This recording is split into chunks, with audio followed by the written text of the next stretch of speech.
Hello, you're tuning into VTV's live news broadcast at 3 p.m. I'm Michael Liu, and here's the top news for the hour.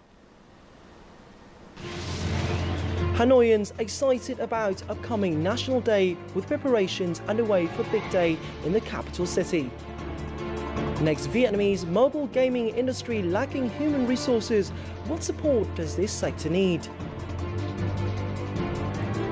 And finally, Japanese trade in Hanoi celebrated as part of the Vietnam-Japan Cultural Festival in Da Nang.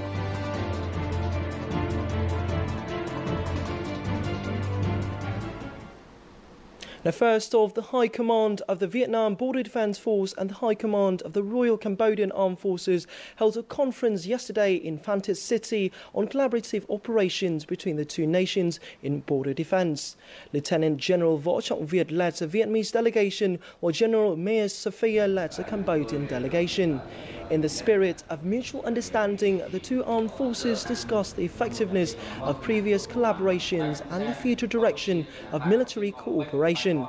In recent times, the two sides have successfully joined forces to deal with cross-border crime and contribute to the protection of national sovereignty for Vietnam and Cambodia.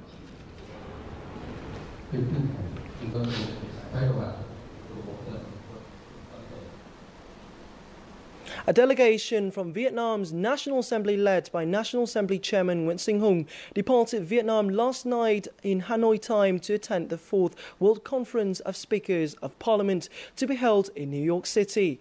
The visit from August the 31st to September the 9th follows an invitation from the chairman of the Inter-Parliamentary Union, otherwise called IPU, Saber Chowdhury. This is a chance for parliamentary leaders to exchange knowledge and experience. Also, this opens up new opportunities for parliamentary collaboration in an integrated political world. Now, moving on to some other news. There are only a few days left until the celebration to mark the 70th anniversary of the August Revolution, and Vietnam's National Day takes place at Ba Dinh Square in Hanoi.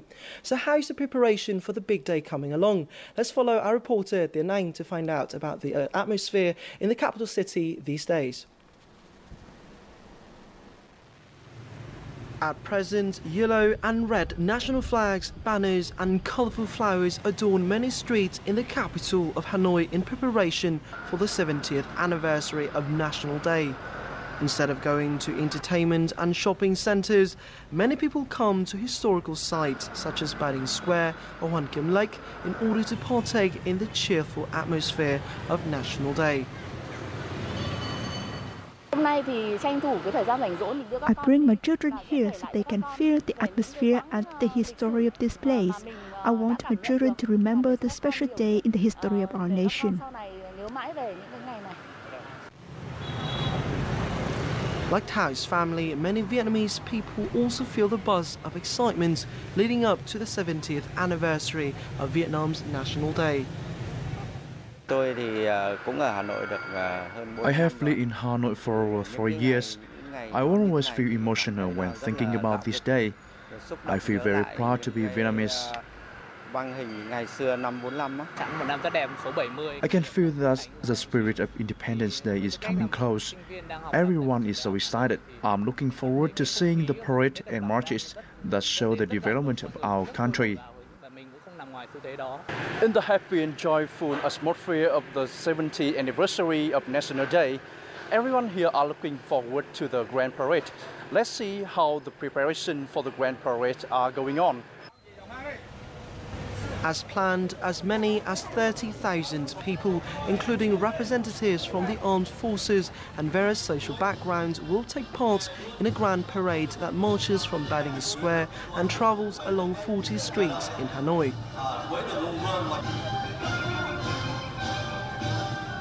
Để huấn luyện cho cả vạn người. Having more than 10,000 people work with one unified rhythm requires very strict, sophisticated and careful training for 4 hours in the heat. This shows the willpower of all the soldiers in this grand parade. At the dress rehearsal of the Grand Parade held on August the 29th, all preparations for the 70th anniversary of National Day were completed in order to ensure the safety and success of the events, which will officially be held on Wednesday, September the 2nd. As National Day festivities continue across the nation, an exhibition to celebrate the 70th anniversary of the August Revolution and National Day was hosted along Nguyễn Huệ Walkway in Ho Chi Minh City today. This year's theme is focused on the proud spirit of Vietnamese revolutions throughout history. The exhibition features over 80 rare photographs depicting the revolutionary efforts of the people and governments since the formation of the party. Some materials illustrated in further detail the atmosphere of the rising to gain independence and the birth of the then Democratic Republic of Vietnam. Moreover, images of the nation and Ho Chi Minh City's socio-economic advancement were also exhibited.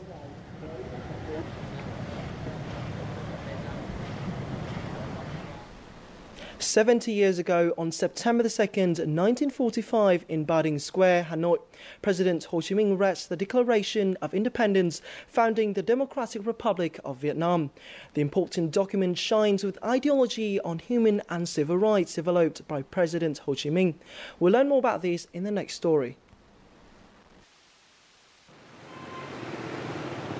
This is the house where late President Ho Chi Minh wrote the Declaration of Independence on August 28, 1945.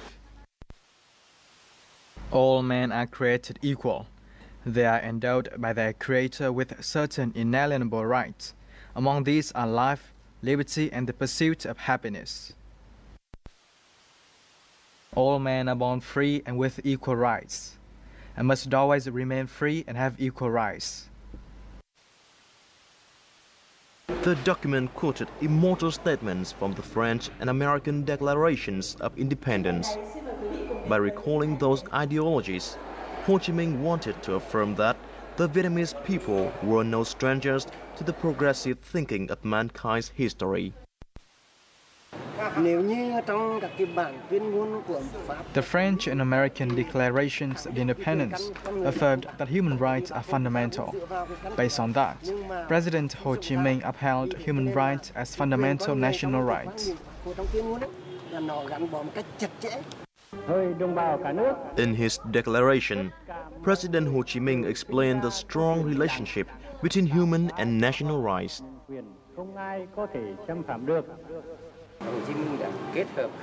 Basic national rights include independence, sovereignty, and territorial integrity.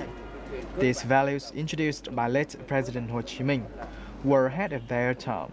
After 15 years, the United Nations mentioned this in its decision and reaffirmed it in another decision in 1970. After 70 years, the contents of the Declaration of Independence written by late President Ho Chi Minh have withstood the test of time.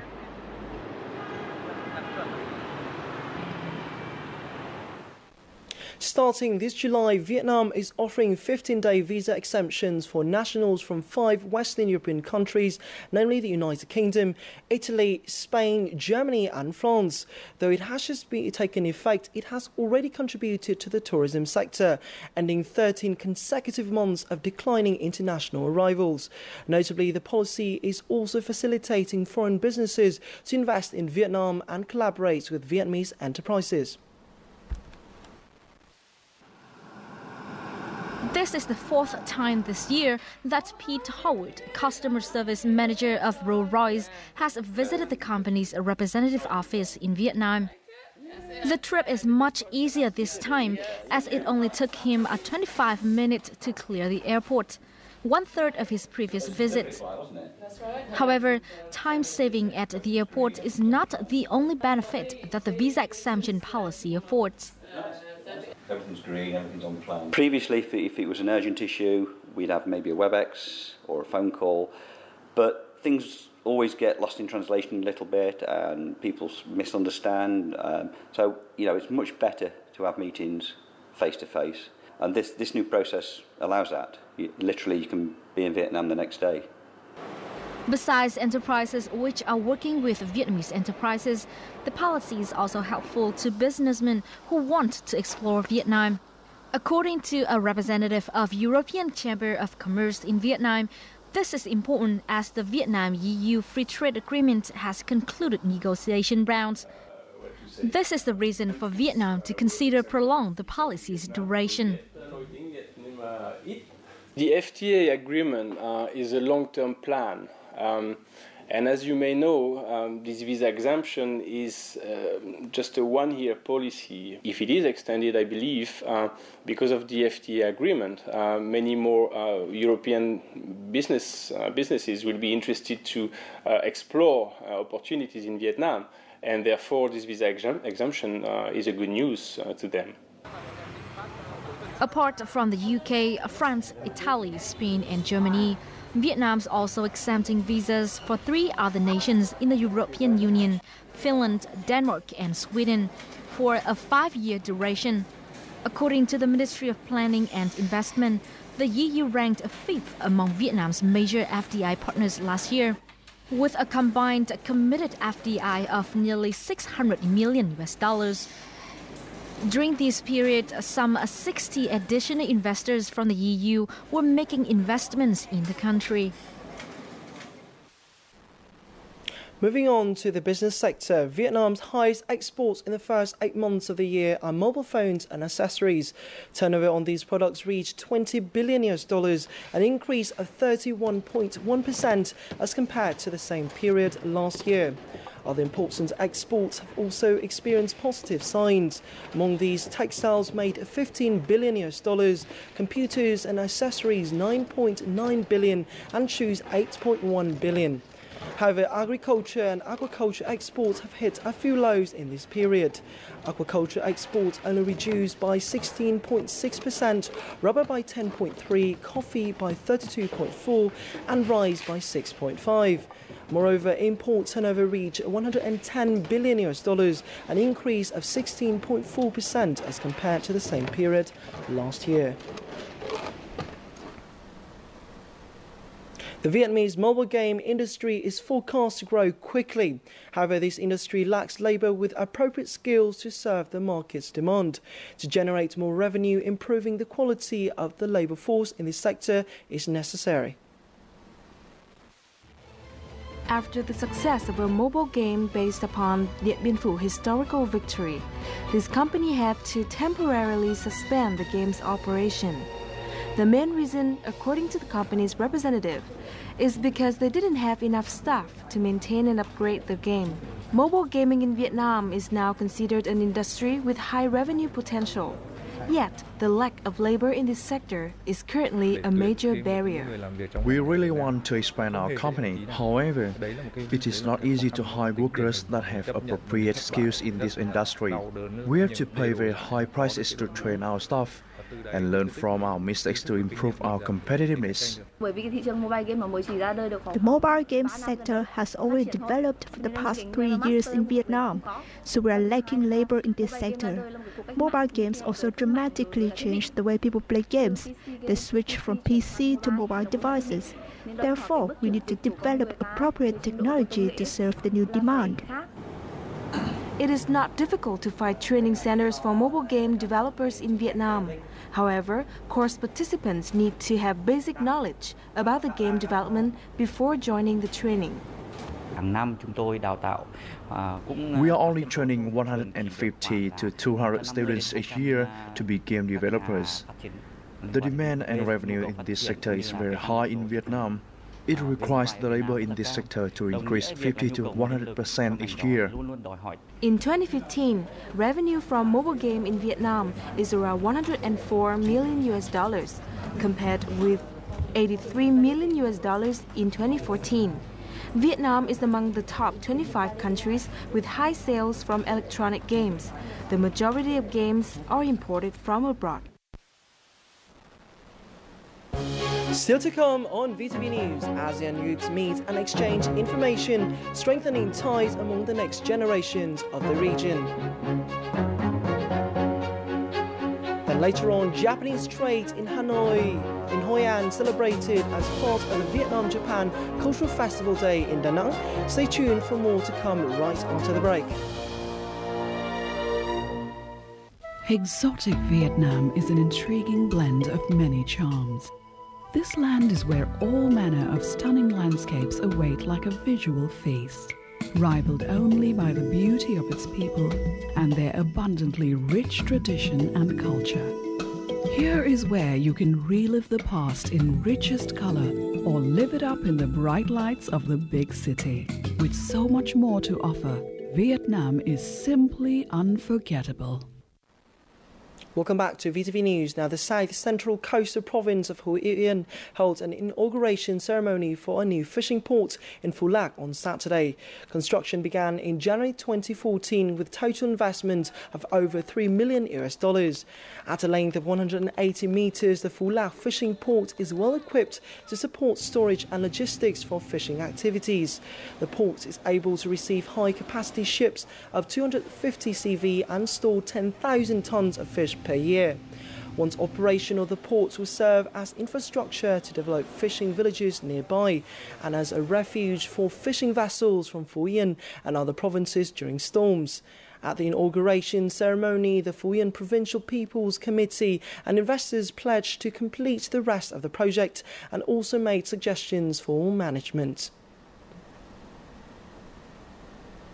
Poverty reduction has been one of the most successful Millennium Development Goals for Vietnam. The country succeeded in eradicating extreme poverty and hunger in 2002.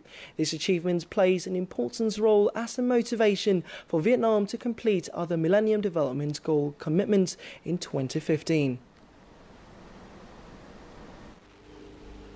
This is An San Group, located in Basas district, the northern province of Lao Cai. In 2011, the group's poverty rate was 39%, but now the rate has decreased to just 3%. This success was thanks to a shift from rice to clean vegetable production. Blending vegetables is 3 times more successful than blending rice. As such, more and more farmers got involved. We also established cooperatives to share experiences and support each other. Converting production models, promoting microfinance loans, and mobilizing support from foreign partners. These are 3 efficient measures that have helped Vietnam achieve impressive results in poverty reduction.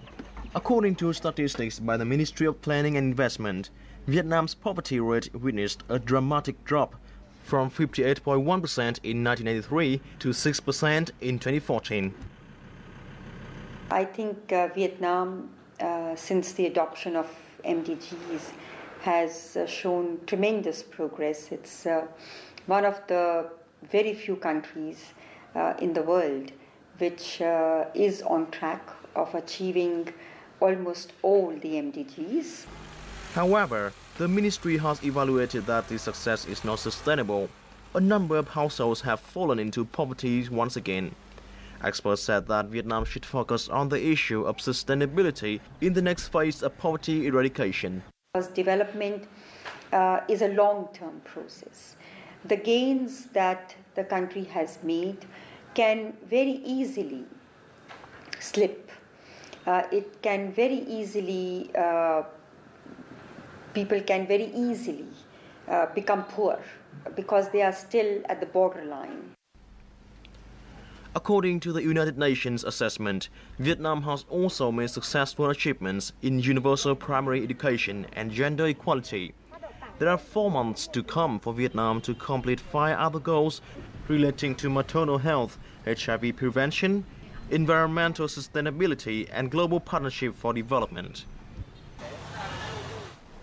The Asian Youth Creative Industry Fair is currently being held in Jakarta, Indonesia. This marks the first time an event was co-organized by the ASEAN-Japan Integration Fund, the ASEAN Secretariat, and Indonesian University. More to follow. Participants are young entrepreneurs from ASEAN countries and Japan. They introduce the products and services in 4 industry sectors, including fashion, product design, craft, games and applications, and video and graphics. ASEAN Youth Creative Industry Fair was actually formed to build the synergy between the young creative entrepreneurs of the ASEAN and Japan. Why young people? Because we believe that we want to build on their innovations. Enterprises participating in the event were chosen carefully. Vietnam has 2 enterprises in the fashion and game industry. I participate in this event because it was organized by ASEAN. It is also about the creative industries, which will develop very strong in the near future. The event will run until August the 30th. The closing ceremony will present awards to outstanding enterprises of the region. This is a practical way to encourage the development of small businesses and strengthen the ASEAN economic community, which will take effect at the end of this year. An exhibition titled Documents on Vietnamese Doctors under Feudal Dynasties has opened on Saturday in the central city of Thừa Thiên Huế to celebrate the 70th anniversary of the August Revolution and National Day. Taking place in the citadel of the Forbidden City of Huế, the exhibition showcases 47 royal decrees under the Le and Nguyen dynasties. Through historical relics, visitors get a chance to learn about the education system under feudal dynasties. The exhibition aims to promote the long-running tradition of academic study for the younger generations. The exhibition will run until October the 31st, 2015. For over 400 years, many Japanese have chosen Hội An as their second home. From the initial personal attachment to Vietnam, the relationship between Japanese traders and the local Vietnamese has blossomed into family ties and, on a larger scale, a close relationship between the two nations. To this day, the relationship still flourishes. Today, Hội An City still retains many remnants of the past cultural exchange between Japanese traders and the local Vietnamese, from the Japanese covered bridge to Hội An ancient town, to the Japanese pottery and porcelain being sold in the old town. This shows a strong development in trade relations and cultural exchange between the two nations over the course of 100 years. When I visit the Japanese covered bridge and hear about its history, I feel very excited and even more impressed with this town. I'm quite surprised to see so many traces of Japanese culture are still intact here in Hội An. I hope that the traditional relationship between Japan and Vietnam will continue to develop. The 400-year relationship between Vietnam and Japan is exhibited through the annual Vietnam-Japan Cultural Festival in Hội An. Among the numerous activities in the festival, there is one that attracts a lot of attention from the young Vietnamese: the nari kiri making class. Nari kiri is a type of confection made from white beans and is often seen in a typical Japanese tea ceremony. I love Japanese food. I want to learn more about Japanese confection to understand more about their culture. Many exciting activities are taking place on the banks of the Hoài River within Hội An's 13th Vietnam-Japan Cultural Festival. The event has become a unique tourism attraction, drawing visitors to the old town for years. It's also a way to preserve and promote the values of the ancient urban heritage that bears the hallmark of Japanese culture. Now's the time to check out the highlights of this week's news.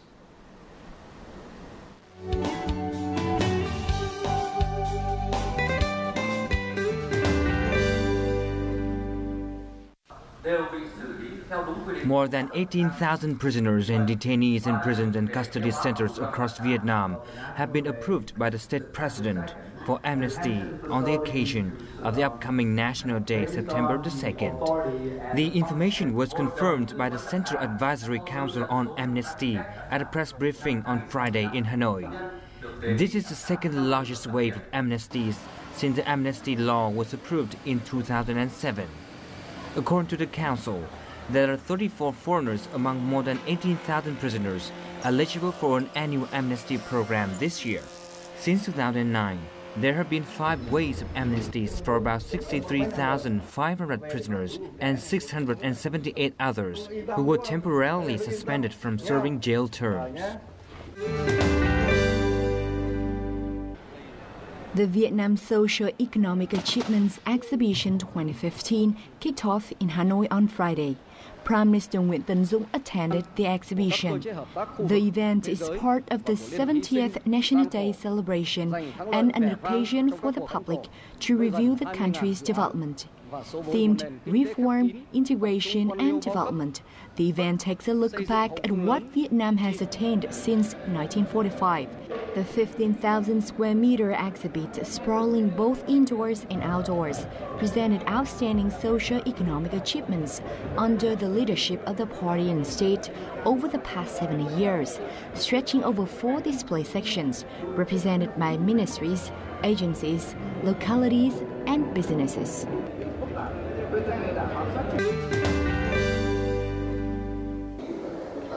Prime Minister Nguyễn Tấn Dũng chaired a government meeting on Tuesday to assess the current global economic fluctuations and their impacts on Vietnam. Regarding the declining price of crude oil, different scenarios, including the worst-case scenario, were discussed to settle on appropriate solutions. The Ministry of Finance confirmed that budget revenues were still secure and would exceed the target of 8% increase. As with the downturn in Vietnam's stock market during the past week, the State Securities Commission of Vietnam said that the market would recover and continue to attract more inflow of investment. Regarding debates around recent adjustment of the interest rate and the exchange rate of the Vietnamese dong, the State Bank vowed to stabilize the market for the coming time. In his closing statement, Prime Minister Nguyễn Tấn Dũng said ministries and agencies should closely follow market fluctuations and actively coordinate to respond to new circumstances.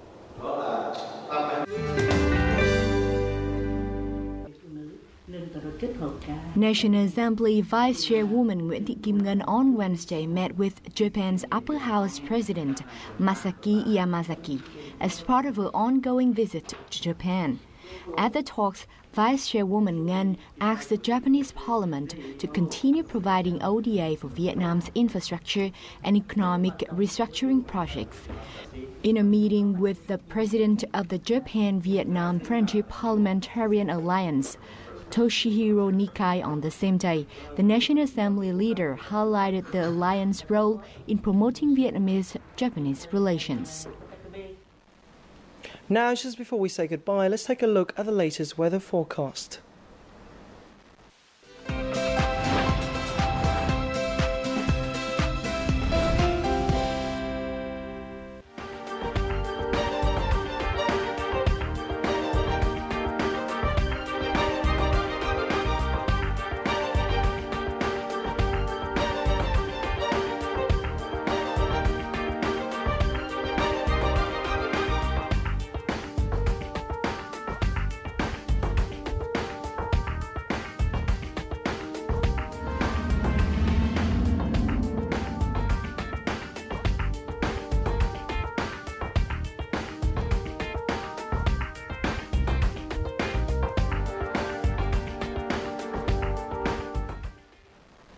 That's it for this edition of VTV News. Now, please check out vtv4.vn or youtube.com/vtv4go.